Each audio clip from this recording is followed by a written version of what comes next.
students, ইয়াৰ আগৰ যেটো video মই তোমালোকক পঠাইছিলো তাত আমি স্বাভাৱিক সংখ্যা পূৰ্ণ সংখ্যা লগতে পূৰ্ণ সংখ্যানো সংখ্যা ৰেখাত কেনেকৈ আমি যোগ বিয়োগ পূৰণ হৰণ কৰো সেই বিষয়ে পঢ়িবলৈ পাইছিলা সেয়েহে আজি আমি এটা নতুন টপিক লৈছো এটো হৈছে পূৰ্ণ সংখ্যাৰ ধৰ্ম এটা পূৰ্ণ সংখ্যানো কি ধৰ্ম আমাৰ মানি চলে সেই বিষয়ে আজি আমি এই ভিডিওত পঢ়িবলৈ পাম প্ৰথমতে আহিব তোমালোকৰ আবদ্ধ বিধি দ্বিতীয়তে ক্ৰম বিনিময় বিধি তাৰ পিছত সহযোগ বিধি তাৰ পিছত আহিব বিতৰণ বিধি আৰু লগতে যোগাত্মক অভেদ আৰু গুণাত্মক অভেদনো কি আমি পঢ়িবলৈ পাম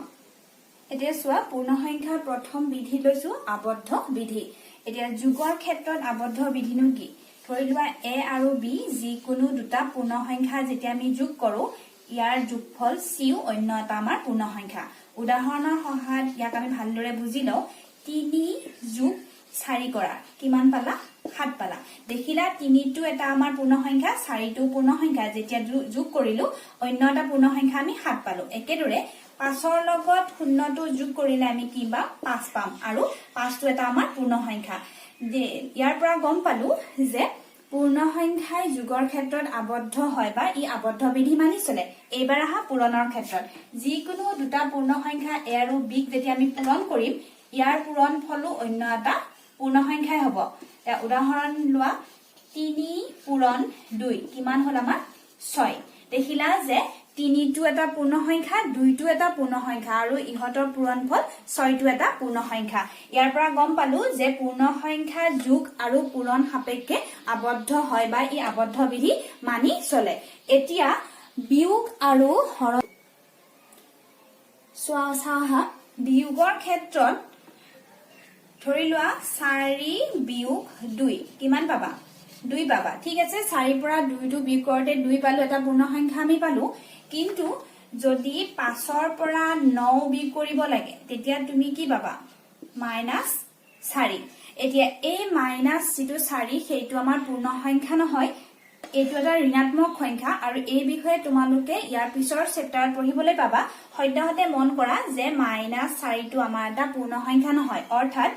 বিয়োগৰ প্ৰতিটো ক্ষেত্ৰতে ইয়াৰ বিয়োগফলটো আমাৰ পূৰ্ণ সংখ্যা এটা আমি নাপাব পাৰো গতিকে আমি দেখিলো যে পূৰ্ণ সংখ্যা বিয়োগৰ প্ৰতিটো ক্ষেত্ৰতে আবদ্ধ নহয় একেদৰে হৰণৰ ক্ষেত্ৰত চোৱা যেতিয়া আমি 6 হৰণ 3 কৰিম ইয়াৰ হৰণফলটো 2 পালো কিন্তু 5 হৰণ 2 কৰিলে আমি কিমান পাম 2 ভাগত 5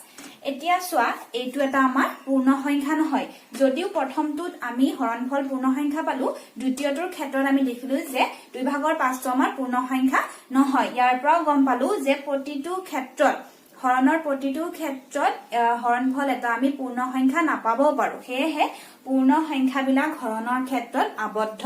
নহয় এইবাৰ আহা পূৰ্ণ সংখ্যাৰ ক্ৰম বিনিময় বিধি এটা ক্ৰম বিনিময় বিধি বুলি কওঁতে আমি চাম প্ৰথমতে যোগৰ ক্ষেত্ৰত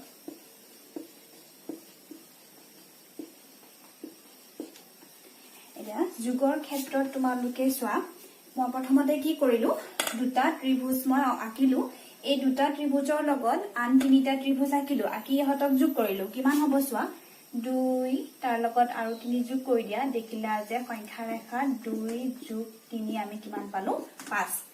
5টা ত্ৰিভুজ পালো এইবাৰ কি কৰিলো প্ৰথমতে তিনিটা ত্ৰিভুজ ললো তাৰ লগত দুটা ত্ৰিভুজ যোগ কৰিলো কৰতে আমি কি পালো 3 তাৰ লগত আৰু দুটা লোৱা দেখিলা যে এবাৰো তোমালোকে 3 যোগ 2 আমি কিমান পালো 5টা ত্ৰিভুজ পালো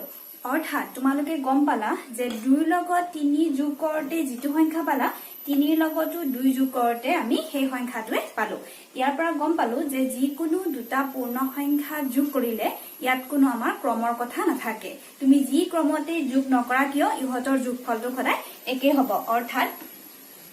2 যোগ 3 সমান 3 যোগ 2 আৰু এইটোৱে হৈছে তোমাৰ যোগৰ ক্ষেত্ৰত পূৰ্ণ সংখ্যাৰ ক্ৰম বিনিময় বিধি এতিয়া চোৱা পূৰণৰ ক্ষেত্ৰত ক্ৰম বিনিময় বিধি তোমালোকে দেখিলা ইয়াতে মই কি কৰিছো তিনিটা খাৰ মানে মাৰ্বল লৈছো আৰু মাৰ্বল কেইটা মই তিনিটা খাৰিত ভগাইছো এটা খাৰিত কিমানটাকৈ ভাগত পৰিছে দুটা এটা খাৰি আছে তিনিটা কি কৰিলো 3 পূৰণ 2 কৰিলো কেইটা পালো 6টা একেদৰে এবাৰ মই কি কৰিলো শাৰী ললো দুটা আৰু এটা শাৰীত মাৰ্বল আছে তিনিটা এতিয়া আমি শাৰীৰ সংখ্যা আৰু মাৰ্বলৰ এটা শাৰী থকা মাৰ্বলৰ সংখ্যা পূৰণ কৰোঁতে আমি কিমানটা মাৰ্বল পালো 6টা দেখিলা যে 3 ৰ লগত 2 পূৰণ কৰোঁতে আমি 6 পালো 2 ৰ লগত 3 পূৰণ কৰোঁতে আমি 6 পালো অৰ্থাৎ মাৰ্বলৰ সংখ্যা আমাৰ একে আছে দেখিলা যে 3 পূৰণ 2 সমান 2 পূৰণ 3 গতিকে আমি গম পালো দুটা পূৰ্ণ সংখ্যা যেতিয়া আমি পূৰণ কৰো ইয়াতো কোনো ক্ৰমৰ কথা নাথাকে যি কোনো ক্ৰমত পূৰণ কৰিলেও ইয়াৰ পূৰণফল সদায় আমাৰ একেই হ'ব এয়া এক্সাম্পল তোমালোকে দেখিছা এনেকে আমি 2 পূৰণ 5 কৰিলো যেনিবা কিমান হ'ব 10 হ'ব আকৌ 5 পূৰণ 2 কৰিলে আমাৰ 10 হ'ব অৰ্থাৎ আমি গম পালো যে পূৰ্ণ সংখ্যাই পূৰণৰ ক্ষেত্ৰত ক্ৰম বিনিময় বিধি মানি আমাৰ চলে এইবাৰ চোৱা বিয়োগ আৰু হৰণৰ ক্ষেত্ৰত পূৰ্ণ সংখ্যানো ক্ৰম বিনিময় বিধি মানি চলে নে নচলে প্ৰথমতে বিয়োগৰ ক্ষেত্ৰত চোৱা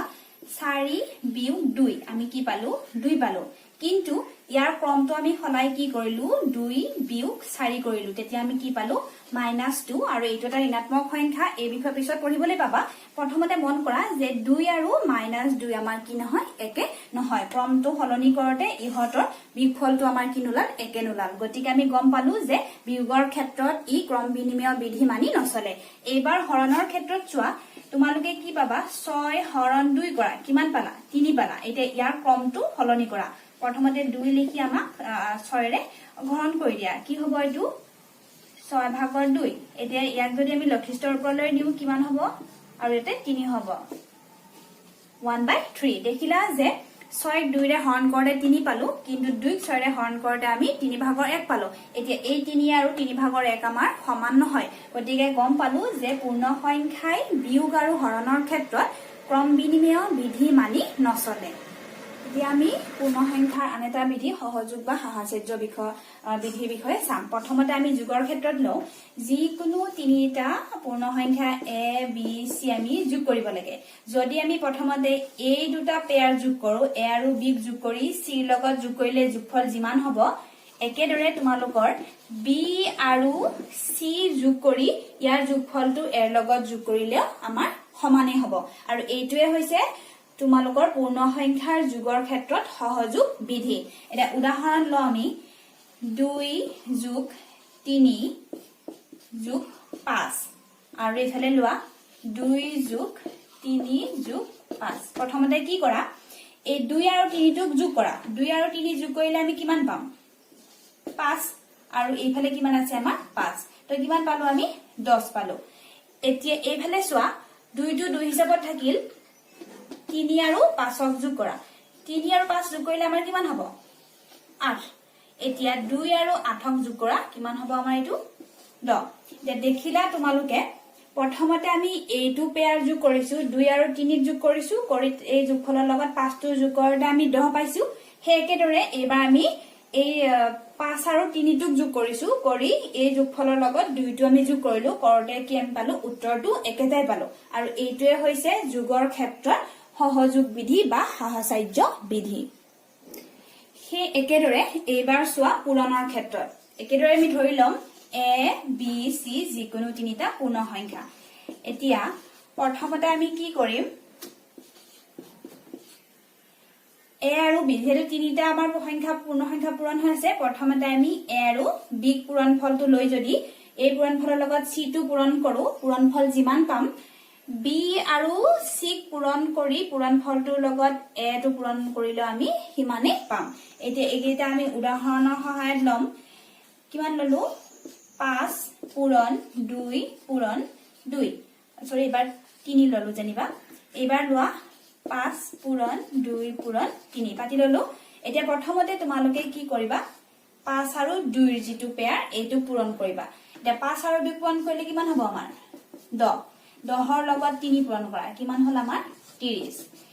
এইবাৰ চোৱা প্ৰথমতে 2 আৰু 3 টো পূৰণ কৰা যে 2 আৰু 3 পূৰণফলৰ লগত 5 টো পূৰণ কৰা কিমান হ'ব 5 পূৰণ 6 এতিয়া 5 পূৰণ 6 আমাৰ কিমান হ'ব 30 দেখিলা যে প্ৰথমতে 5 আৰু 2 পূৰণ কৰি সেই পূৰণফলৰ লগত 3টো পূৰণ কৰোঁতে আমি যিটো পূৰণফল পালো একেদৰেই 3 আৰু 2 পূৰণ কৰি এই পূৰণফলৰ লগত 5টো পূৰণ কৰোঁতে আমি পূৰণফলটো একেই পালো গতিকে এইটোৱে হৈছে পূৰণৰ ক্ষেত্ৰত সহযোগ বিধি আৰু এই বিধিটো অকল পূৰ্ণ সংখ্যাৰ যোগ আৰু পূৰণৰ ক্ষেত্ৰতহে প্ৰযোজ্য বিয়োগ আৰু হৰণৰ ক্ষেত্ৰত এই বিধিটো প্ৰযোজ্য নহয় এতিয়া ইয়াৰ পিছত আমি ইয়াৰ শেষৰ বিধিটো হৈছে বিতৰণ বিধি সেই বিষয়ে আমি পঢ়িম এতিয়া চোৱা বিতৰণ বিধি ইয়াক কোৱা হয় যোগ সাপেক্ষে পূৰণৰ বিতৰণ বিধি এতিয়া যোগ সাপেক্ষে পূৰণৰ বিতৰণ বিধিনো কিয় কোৱা হয় আমি চাওঁ আহা তিনিটা পূৰ্ণ সংখ্যা a b plus c যদি এনেকুৱাকে থাকে অৰ্থাৎ p তোমাৰ বাহিৰত আছে গতিকে আমি লিখিব পাৰো a into b plus c এতিয়া এনেকুৱাকে তিনিটা সংখ্যা দিয়া থাকিলে ইয়াৰ মান উলিয়াব লাগিলে আমি হয় কৰিব পাৰো কি b plus c টো অৰ্থাৎ b আৰু c যোগ কৰি ইয়াৰ যোগফলৰ লগত a টো আমি পূৰণ কৰিব পাৰো কিন্তু বিতৰণ বিধি মতে আমি ইয়াক কি কৰিব লাগে প্ৰথমে এই a টো b ৰ লগত পূৰণ কৰিব লাগে কি হ'ব a into b তাৰ পিছত আমি এই a টোক c ৰ লগত পূৰণ কৰিম আৰু এই পূৰণফলটো আমি যোগ কৰিম কি হ'ব a into c এটা এইটোৱে হৈছে আমাৰ যোগ সাপেক্ষে পূৰণৰ বিতৰণ বিধি এনেকে তোমালোকৰ কনফিউজন আহিব পাৰে উদাহৰণৰ সহায়ত আমি চাই লওঁ 2 পূৰণ 3 যোগ 4 এতিয়া কি কৰিবা প্ৰথমতে 2 ৰ লগত 3টো পূৰণ কৰা 2 পূৰণ 3 যোগ এটা যোগ আছে যোগ চিন আহিল এবাৰ 2 ৰ লগত 4টো পূৰণ কৰা 2 পূৰণ 4 দেখিবা যে 3 পূৰণ 2 হলে আমাৰ কিমান 6 হ'ব আৰু 8 পূৰণ 2 4 পূৰণ 2 কিমান 8 এতিয়া 6 আৰু 8ক যোগ কৰিলে কিমান পালা 14 এতিয়া আমি এইটো এনেকৈ কৰিব পাৰো 2 পূৰণ 3 যোগ 4 2 টো 2 হিচাপত ৰাখিলা 3 আৰু 4ক যোগ কৰা কিমান হ'ব 7 আৰু 7 দুগুণ কিমান আমাৰ 14 এতিয়া এইটোৱে হৈছে আমাৰ যোগৰ ক্ষেত্ৰত পূৰণৰ বিতৰণ বিধি কি হ'ল 2 পূৰণ 3 যোগ 4 সমান 2 পূৰণ 3 যোগ 2 পূৰণ 4 তোমালোকে বুজি পালা এইটো ইয়াকে কোৱা হয় যোগ সাপেক্ষে পূৰণৰ বিতৰণ বিধি আমি কোনো এটা মান নিৰ্ণয় কৰোঁতে এনেকৈ কৰিলে যিটো উত্তৰ ওলাব ইয়াক ভাঙি কৰিলে আমাৰ এইটোৱে উত্তৰ ওলাব এতিয়া আহা বিতৰণ বিধি সহায়ত আমি কেনেকৈনো পূৰণফল নিৰ্ণয় কৰিব পাৰো চাও 4 আৰু 125ৰ পূৰণফলটো বিতৰণ বিধিৰ সহায়ত উলিয়াব লাগে আমি কি কৰিম 4 টো 4 হিচাপত ৰাখিম 125ক আমি দুটা সংখ্যাৰ যোগফল হিচাপত প্ৰকাশ কৰিম কি কৰিম 100 যোগ 25 এনেকে কৰিলে প্ৰথমতে কি হ'ব 1ৰ লগত 4 টো আমি পূৰণ কৰিলো আৰু এইফালে 4 ৰ লগত 25 টো আমি পূৰণ কৰিলো 4 পূৰণ 25 তো অতি সহজে আমি উলাব পাৰিম 1ৰ লগত 4 পূৰণ কৰিলে কিমান হ'ব 400 আৰু আমি জানো 25ক 4 ৰ লগত পূৰণ কৰিলে আমি কিমান পাওঁ 100 পাওঁ তো এনসাৰটো কি হ'ল আমাৰ 500 গতিকে আমি এনেকে অতি সহজত দুটা সংখ্যাৰ পূৰণফল উলিয়াব পাৰো বিতৰণ বিধিৰ সহায়ত এনেকুৱা আৰু আছে তোমালোকে এইটো কৰি লবা 5 পূৰণ এইটো নিজে চেষ্টা কৰিবা এতিয়া আমাৰ নেক্সট টপিক যোগাত্মক অভেদ আৰু গুণাত্মক অভেদ এতিয়া প্ৰথমতে এই চাৰ্টখনলৈ মন কৰা দেখিবা যেতিয়া মই শূন্যৰ লগত শূন্যটো যোগ কৰিলো যোগফল কিমান পালো শূন্যই পালো 1ৰ লগত শূন্যটো যোগ কৰোঁতে যোগফল কিমান পালো 1 পালো ঠিক একেদৰে 2 আৰু 5ৰ লগতো শূন্যটো যোগ কৰোঁতে 2 আৰু 5 পালো অৰ্থাৎ কোনো এটা সংখ্যাৰ লগত যেতিয়া আমি শূন্যটো যোগ কৰো তেতিয়া কিন্তু ইয়াৰ মানৰ সংখ্যাটোৰ মানৰ পৰিৱৰ্তন নহয় সেয়েহে শূন্য পূৰ্ণ সংখ্যাৰ যোগাত্মক অভেদ বোলে এতিয়া তলৰ চাৰ্টখনলৈ মন কৰা ইয়াতে শূন্যৰ লগত যেতিয়া 1টো আমি পূৰণ কৰিছিলো ইয়াৰ পূৰণফল কিমান পালো শূন্য 2 লগত 1টো পূৰণ কৰোঁতে 2 পালো একেদৰে 3 আৰু 7ৰ লগতো 1টো পূৰণ কৰোঁতে পূৰণফলত ইয়াৰ মানৰ কোনো পৰিৱৰ্তন নহল সেয়েহে একক কোৱা হয় পূৰ্ণ সংখ্যাৰ গুণাত্মক অভেদ এতিয়া তোমালোকৰ আজিৰ কাৰণে এইখিনি টপিক আছিল ভালদৰে ভিডিওটো চাই লবা বুজি লবা আৰু ইয়াৰে যিখিনি কোৱেশ্চন এনসাৰ আছে তোমালোকে কৰিবলৈ চেষ্টা কৰিবা